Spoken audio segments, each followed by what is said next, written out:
মাশাআল্লাহ, আমাদের খালতো ভাই ইমদাদ ফরহাদ মুসলিম লাইব্রেরির ওনার, উনি এই যে মধুটা বিক্রি করতেছেন। তো একটা বিষয় জানলাম, সেটা হচ্ছে এই যে কাকগুলা খোলা। তো খালতো ভাইকে জিজ্ঞেলাম যে এটা কাক খোলা কেন। উনি বলতেছে যে এটা অরিজিনাল, যার কারণে এটা গ্যাস হচ্ছে, এই কারণে এটা একটু খুলে রাখছে যেন গ্যাসটা উপর দিয়ে চলে যায়, এমনকি নিচেও একটু ফুলে গেছে। বোঝা যাচ্ছে যে এটা অরিজিনাল। এখন আমার এই ভিডিওটা করার উদ্দেশ্য হচ্ছে, মধুর ব্যাপারে বাংলাদেশে অনেক ধরনের কৌতূহল বা অনেক ধরনের বিষয় থাকে, জানা না জানা।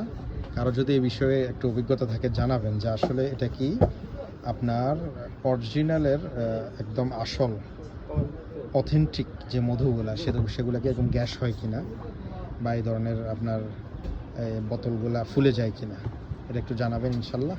আর আপনারা এখানে এই যে দেখা যাচ্ছে বিভিন্ন ফুলের মধু, বিস্তারিত বলার কিছু নেই, মুসলিম লাইব্রেরিতে আসলে পেয়ে যাবেন। আমার খালতো ভাই আছে ওখানে, ইনশাল্লাহ আমার রেফারেন্সে আসলে ডিসকাউন্ট হবে ছোট ভাই? অবশ্যই, হ্যাঁ দিতে হবে ইনশাল্লাহ। এই যে আরও আছে হানিনাট, এদিকে আছে, এখানে আছে, এগুলা সিঙ্গাম নাকি না, সরি